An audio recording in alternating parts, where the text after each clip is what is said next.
Romance of Sui and Tang Dynasties. Chapter 44. The chapter doesn't open with action. It opens with a mournful poem. Right, by Yi Jingyi. Exactly. Yeah. And it's lamenting the classic historical betrayal of General Yu Fei by his own prime minister. That context is just everything, isn't it? It's like a warning label for the reader. It basically says, get ready, because the story you're about to read is about loyalty getting punished by internal rot. It signals that we're about to see personal character collide with state bureaucracy. And we all know who usually wins that fight. Absolutely. And we start in Kizu. The local government has a new county magistrate, a man named Zhu Ji. And he's sort of the perfect pawn in this game. He's new, he's compliant, and he gets how dangerous it is to defy the central government. And his authority gets tested pretty much immediately. The whole drama kicks off when Zhu Ji gets some paperwork that isn't just urgent, it's overwhelming. That's the key detail right there. Yeah. It's an authoritative military order. Yeah. Comes straight from the Ministry of War, the Bingbu in the capital. Wow. And it's based on a memorial from a high official, a guy named Yuan. The demand is simple and, frankly, terrifying. Arrest the family of the hero Qin Shubao. They're labeling him publicly a rebel party member. And the order is immediate. It has the full weight of the imperial court behind it. They don't even try to arrest Qin Shubao himself, who's this amazing general off fighting somewhere. No, they go straight for his family at the Hawk-Flying Mansion. It's a classic strategy. It's meant to exert the most pressure without actually having to face the hero on the battlefield. It's systemic warfare. The system doesn't fight you with a sword, it fights you with paper. And the assumption is that any local official who sees a document stamped imperial decree will just comply, to save their own skin. But they didn't count on Luo Shixin. He's Qin Shubao's sworn brother, and he's known for this almost supernatural physical strength and a really simple, unwavering moral code. He's the one who intercepts the notice, and he is just incandescent with rage. He's just stunned by the injustice of it all. He's like, my brother just earned a promotion fighting for you people. How can he be a rebel? Yeah. He rejects the order on the spot and threatens the bailiffs. And it's a terrifying threat. He says if they come back, they'll face 30 great blows. So now Zhu Zi, the magistrate, is in this impossible position. He's got an imperial decree he can't ignore, and he's got a mountain of loyalty and muscle he can't possibly fight. So what does he do? He tries politics. He goes to visit Luo Shixin, pretending to be deeply sympathetic. Yeah, he plays the part of the ally. Yeah. He insists he has to obey the Ministry of War document. He emphasizes how serious the charge is, a rebel party accusation. Yeah. He's basically making the case for bureaucratic self-preservation. My hands are tied, And he tries to solve it with money. He suggests a compromise. They'll just bribe the imperial escort officials with a bunch of silver, send back a fake report saying Qin's mother and wife are too sick to travel, and just buy some time. It sounds kind of pragmatic, right? The sort of backroom deal that happens all the time. It sounds pragmatic, but it's completely alien to Luo Shixin's entire worldview. He's not a man of compromise. Not at all. He rejects it instantly. He says, my brother never takes money from anyone. And he absolutely refuses to let the family leave the mansion without Qin Shubao there. Wait, but isn't that fierce integrity the very thing that makes him so vulnerable here? If he'd just been willing to play the game, accept the bribe, maybe the family would have been okay? You've just hit the absolute core of this chapter. Luo Shixin's strength, his absolute morality, those are the things that make him a hero. But they're also what make him totally incapable of navigating, political corruption and administrative lies. His rigidity just slams the door on Zhu Zi's easy way out. So diplomacy has failed, bribery has failed, Zhu Ji can't fight him physically. So he goes back to his office, totally desperate. He knows if he doesn't carry out this decree, he's the next one on the chopping block. And this is the pivot. This is where administrative cunning really takes over. Zhu Ji turns to his staff and he finds the solution in this shrewd old clerk. The text calls him Loa. His name is Ji Cheng. And he's not a hero or a villain, he's a specialist. His specialty is getting around obstacles with paperwork. And Ji Cheng's advice is just. It's simple and utterly brutal. He says since you can't fight Luo Shixin directly, you have to capture him first. And his logic for doing it is based on exploiting that very loyalty. So clever. He says, well, since Luo Shixin lives with the family and he's their sworn brother, you can just legally declare him part of the rebel family, and then you can deport him right along with them. That's brilliant. It's brilliant administrative cruelty. You used kinship as a weapon against him.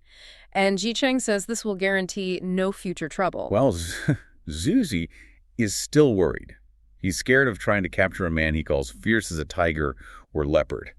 He's specifically worried that Luo Shixin will escape on the way to the capital, which would definitely get him in huge trouble. And this is where Shixin delivers the key insight. He introduces the concept of outsourcing risk. Exactly. Shixin just calms him down and says, look, once Luo Shixin and the family are shackled and officially handed over to the escorts, it's not your problem anymore.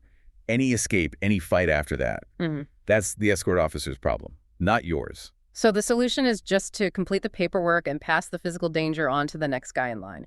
The second the chains are on and the document is signed, Zuzi is legally in the clear. The strength of the system isn't in its ability to beat the hero.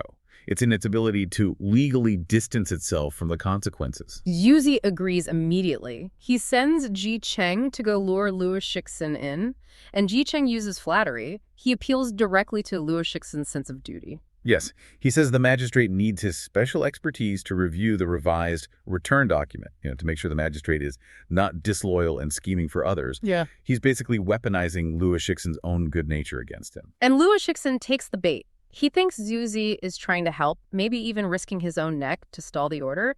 So he just rides over to the county office, totally convinced he's helping his friend. The trap is sprung with a warm greeting. Luo Shixin arrives, and Zuzi puts on this whole performance. He pretends to be his best friend, complaining about the unjust court. And he slows everything down. This is procedural manipulation. He keeps Luo Shixin busy, delaying the review of the paperwork for a full half day, all because he's supposedly correcting two improper characters. That level of fake, meticulous care is all designed to build trust and, frankly, to exhaust Luo Shixin's patience. It's psychological warfare. It is. So finally, the revised document is ready. It falsely claims the family was detained because of sickness. It's handed to the escort official along with 10 taels of silver, which Zuzi falsely claims is a generous gift from Lord Luo. And that move does two things. It creates a cover story of compliance, and it implicates Luo Shixin in the very bribery he hated. It's adding insult to injury. And then, the final move. Zuzi invites him to lunch. He insists, you can't possibly refuse a meal from a poor official like me. Luo Shixin, now totally relaxed and convinced Zuzi is a good guy, sits down and has a few cups of wine. And this is the moment where all the paperwork and pleasantries pay off. Within about half an hour of drinking the wine, he starts feeling dizzy, his eyes blur, and he just collapses onto the table. It was medicated wine. Yaoju. The greatest military threat in the entire region was just defeated by a cheap narcotic. The capture is swift. It's silent. Zuzi had servants, Luzu, hiding nearby. They rush in, tie up the unconscious hero, and then comes the move to clear the battlefield. Zuzi announces to Luo Shixin's men that their leader is now a fellow rebel arrested by imperial decree. That word rebel is an immediate panic button. It means execution for everyone involved. So Luo's men just scatter, they're gone, and the hawk-flying mansion is left completely undefended. The administrative plot is a total success. And with no one left to defend it, the mansion falls without a fight. Shubao's mother, his wife, and his young grandson are all captured. They're put in heavy shackles, the liaozu, and loaded into small carts. Luo Shixin, the main target, is put in a huge, heavy cage cart, a xianxie, also in chains. 40 soldiers are assigned to the escort, and they leave the city that same night. They travel until dawn. They're trying to put as much distance as they can between the city and the hero before he wakes up. And that awakening happens at dawn. Luo Shixin slowly starts coming out of it, and the first thing he senses isn't pain, it's a sound. It's the sound of women crying nearby. He realizes he's trapped in this cage, he's in chains, and he sees Shubao's family in their own carts weeping. And that realization that he fell for the trick and that he's the reason they're suffering, that's what overcomes the drug. He is just consumed by this righteous, powerful anger. The internal battle there between the chemical in his system and his own sheer willpower, that's the real drama. He just forces himself to move. And this is where the whole idea of strength versus the system just completely flips on its head. The system thought it had won by containing his body. It failed to contain his spirit. He lets out this massive roar, a hushing. Unbelievable. He shoves his shoulders up and just lifts the roof right off the heavy cage cart with pure muscle. And then he forces his arms apart and snaps the hand restraints. He kicks, and the iron shackles just fall off his legs. The cage is useless. He smashes the railings, grabs 2 of the cart shafts to use as weapons, and he just charges the guards. And the reaction from the 40 armed guards says everything. They have orders, they have weapons, they have a law on their side. But the second this berserker emerges from the shattered cage, 0 resistance. They just scatter and run away. Immediately. The administrative shield just melts away when it's faced with raw, unconstrained loyalty. The paper was their only weapon, and now the man who hates paper is free. So Luo Shixin frees the family, but the victory is only partial. He broke the iron chain, sure, but now he's standing in the middle of nowhere. The drivers fled, they took the animals. He has no allies, no transport, and he's totally exposed if a real army troop comes after them. With him having to physically push the carts himself. He's not celebrating. He's deep in thought, realizing the nightmare he's just walked into. He has the family, but they are fugitives in hostile territory. He's alone, he's exposed, and he's deep in enemy territory. He knows more soldiers are coming. And he's unarmed. He is. And what he does next is, well, it's just fantastic because it immediately tells you everything you need to know about him. He doesn't look for a weapon. No. He goes to a nearby jujube tree and just pulls it out of the ground. He rips a tree out of the ground to use as a club. He does. It's this incredible, larger-than-life detail. It's pure hyperbole to show you this isn't just a strong guy. This is a force of nature. Right. It signals to you, the listener, that we're in a world where heroism can mean, well, literally uprooting nature to fight your enemies. Precisely. But just as he's preparing for this next wave, he doesn't have to face them alone. His allies show up. Jia Renfu and Shan Ziguan. And this isn't just a lucky coincidence, is it? This was a planned intervention. Absolutely not luck. Yeah. This shows you the level of planning in their brotherhood. These two were sent from Wagong Mountain by their leader, Li Xuansui. So Li saw this coming. He anticipated the whole thing. He figured if the officials grab Luo, their next move will be to grab Qin Shubao's family for leverage, his mother and his wife, Zhengxi. So the mission was a pure extraction. Get the family out and guide them to the safety of the Wagong Mountain stockade. That's the plan. It really shows that their loyalty isn't just about the battlefield. It's about protecting the whole network, the whole family. But the timing is tight. Very tight. Just as they all link up, the county magistrate himself arrives with this huge force. The sources say 600 or 700 soldiers. So this is a serious threat, not just a few scattered guards. No, this is the main event, but this is where their reputation just completely takes over. They don't have to fight their way through 700 men. Not at all. Shan Ziguan gets Luo onto a good horse. Luo rides out and he shouts this challenge, but it's not a boast, about his strength. It's a moral accusation. Exactly. He calls them greedy, unscrupulous, true bandits. He completely flips the script. He tells the state's army that their bosses, the officials, are the real criminals here. And that's what does it. That's what does it. The text says the soldiers are just so intimidated, not just by Luo, but by Shan, who's described as a giant man, like a black fiend. A giant man and a hero with a tree. Right. They just retreat. The whole force melts away. And you have to ask, why does an army of 700 flee from two guys? Because they probably know he's right. The magistrate has no moral authority. Exactly. They know their boss is corrupt. As we're about to see, he's literally counting his dirty money. Luo's shout just confirms what they already suspect. They're on the wrong side. So they win without even drawing a sword. A victory of reputation alone. And the family's safe. For now, they get away clean. Okay, so the rescue party is on the move with the family. But they get stopped again. Yes, this time by another group. It's led by a man named Cheng Ziji, another legendary figure. And this encounter starts with a bit of a misunderstanding. A pretty funny one, yeah. Cheng thinks they're just common travelers, maybe a group he can rob. He's basically a highwayman at this point. So what happens? Well, Jia Renfu, the guide, decides to have a little fun with it.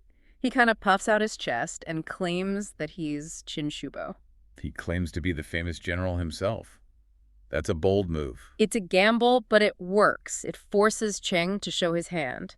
And once Cheng realizes he's actually in the presence of Qin Mother, the mother of his revered big brother Qin Shubao, everything changes. The whole tone shifts. Instantly. It goes from robbery to reverence. All thoughts of money just vanish. He immediately invites them to his own stockade, says he'll protect them, and makes a point of saying he's not poor anymore. He can afford to host them with honor. It's another example of that heroic code. Loyalty to the brotherhood trumps everything. It does. But Qin Mother raises a really important strategic point. She's safe? Great. But what about her son? Qin Shubao is out there on the front lines commanding 6,000 or 7,000 soldiers. He needs to know what's happened. But they can't just send a text message. And they can't risk his position. Right. This kicks off a little debate. Cheng Ziji, who's famously impulsive, basically says, I'll just raid his camp and get him. Which would be a disaster. A total disaster. And Jia Renfu, the planner, immediately shuts that down. He says it would completely ruin Qin's official military business, his reputation, everything. So they need a messenger, a discreet one. And that's when Shan Zhuguan, the giant, steps up. He says he'll go. And to prove that Qin Shubo will trust him, he gives this one perfect detail. What's that? He reminds everyone that Qin Shubo once stayed at his manor for over a year when he was sick. So it's not a formal credential, it's a shared history of deep loyalty. That's the proof. That one detail says everything. It's a bond of life and death, not just acquaintance. He's an unimpeachable source. And then there's this incredible moment about money. Yes. Qin Mother, very properly, offers to write a letter and give Shan money for his travel expenses. Which is called Pan Xuan. Right. But Shang Ziji, as the host, steps in and says, absolutely not, it would shame him. And he provides 10 taels of silver for the trip. But Shan doesn't even take that. He doesn't. He accepts the letter, but he politely refuses the silver, saying he has his own funds. It's such a critical moment. Why so critical? Because it draws a bright line. These men are not bandits fighting for profit. They operate on a code of honor. They are generous and they are self-sufficient. They're establishing a moral system that's totally opposite to the corrupt officials. The official who hoards money versus the hero who refuses it. Exactly. And that contrast is the perfect pivot. Because now the story snaps right back to Luo Shixin, who is not thinking about honor. He's thinking about revenge. And not focused on the big picture anymore. Not at all.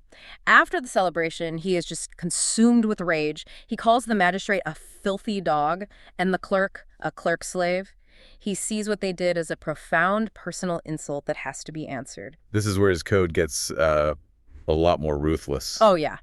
He justifies what he's about to do with this really stark proverb. He says, to hold small grudges is not heroic. A man without venom is not a true man. Wow.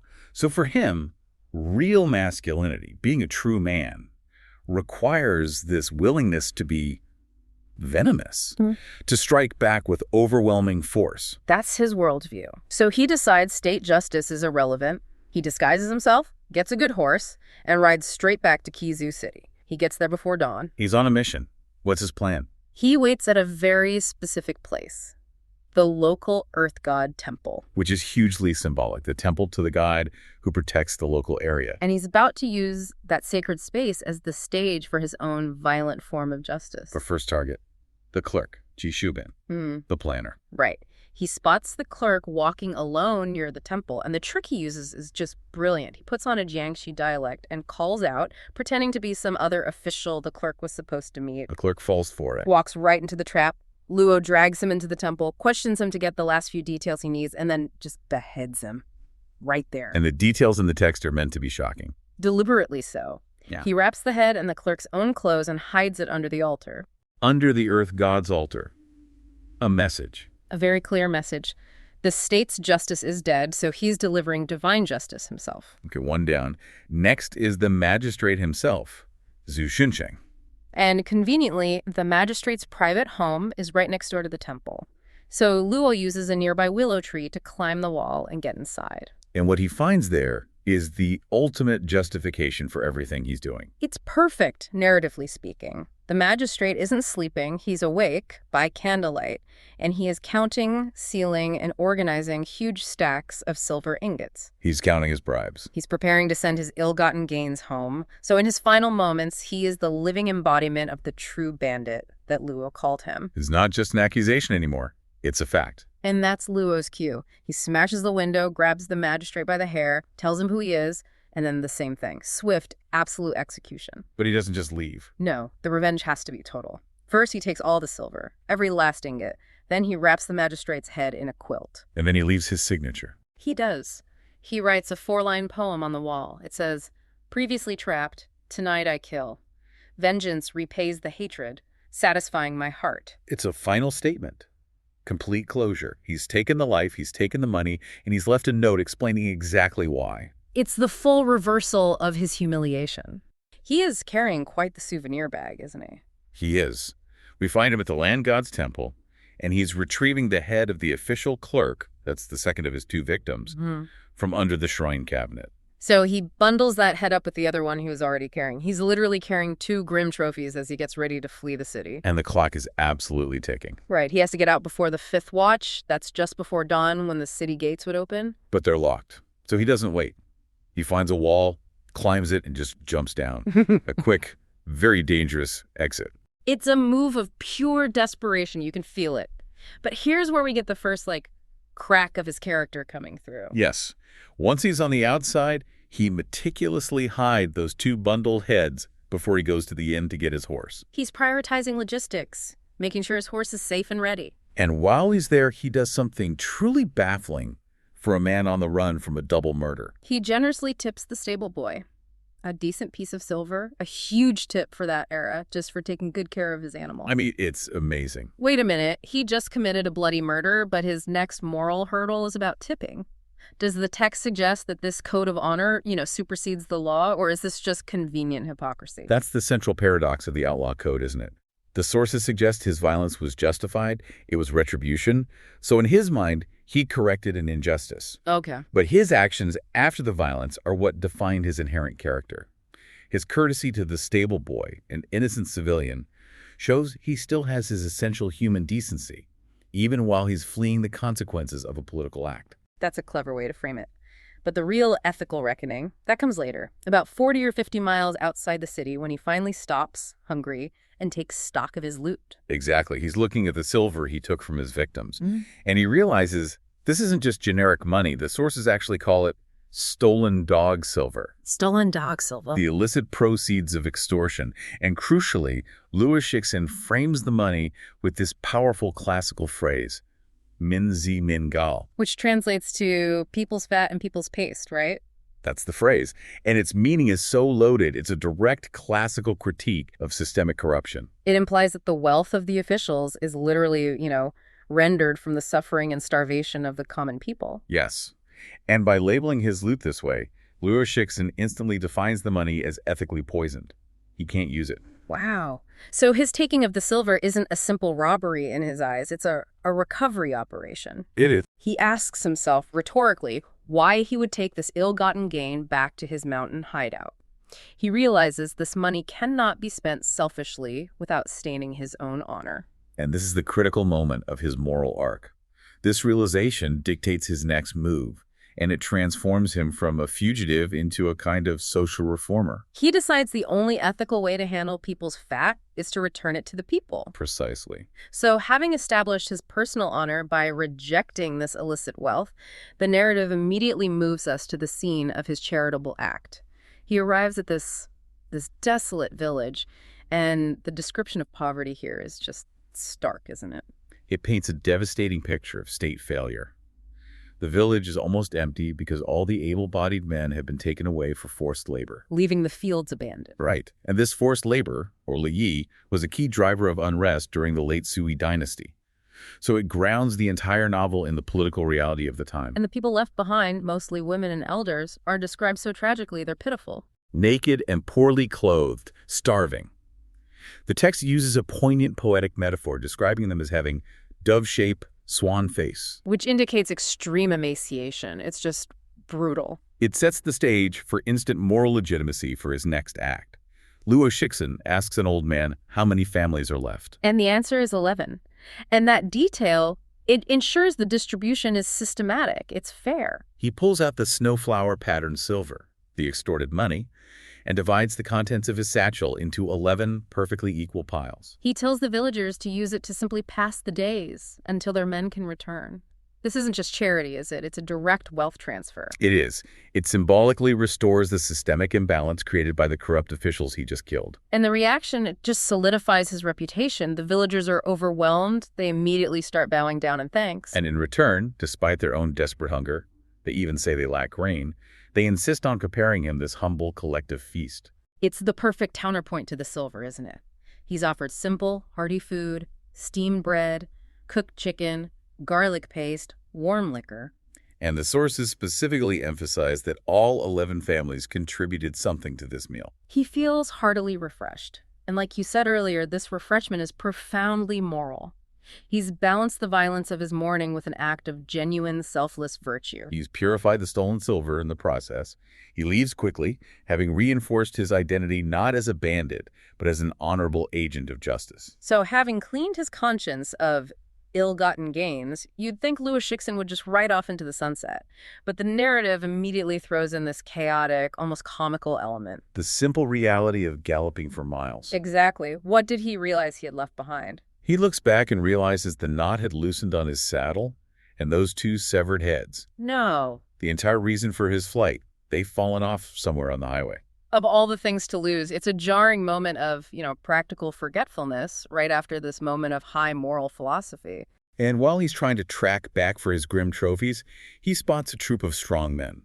They're described as carrying long swords and broad axes, emerging from a mountain hollow. They look organized. They're transporting several carts of grain and fodder, riding 50 swift horses. Luo Shixin, the fugitive, immediately recognizes them as professional outlaws.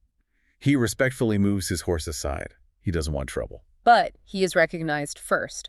One of the leaders, a man named Lian Ming, stares at him, demands his name. And the conversation that follows connects Luo Shixin directly into the burgeoning rebellion. Lian Ming confirms he's the one who previously helped warn Luo Shixin's friend, Shixin, about a threat. This is a huge reveal. It ties Luo Shixin into this wider revolutionary network. So if we connect the dots for you, the listener, these strongmen are the legendary heroes forming the core of the Wagang stronghold. The Wien Gungzai, yeah. This was the major rebel base of the time. A huge deal. Exactly. And Lian Ming provides essential intelligence, confirming that the families of their friends are now safe at Wagang. You see the outlaws rapidly mobilizing, growing into a serious strategic threat to the Sui Emperor. So now the information exchange turns serious. Luo Shixin fills them in on the most urgent local news, the recent capture of Qin Kang's mother.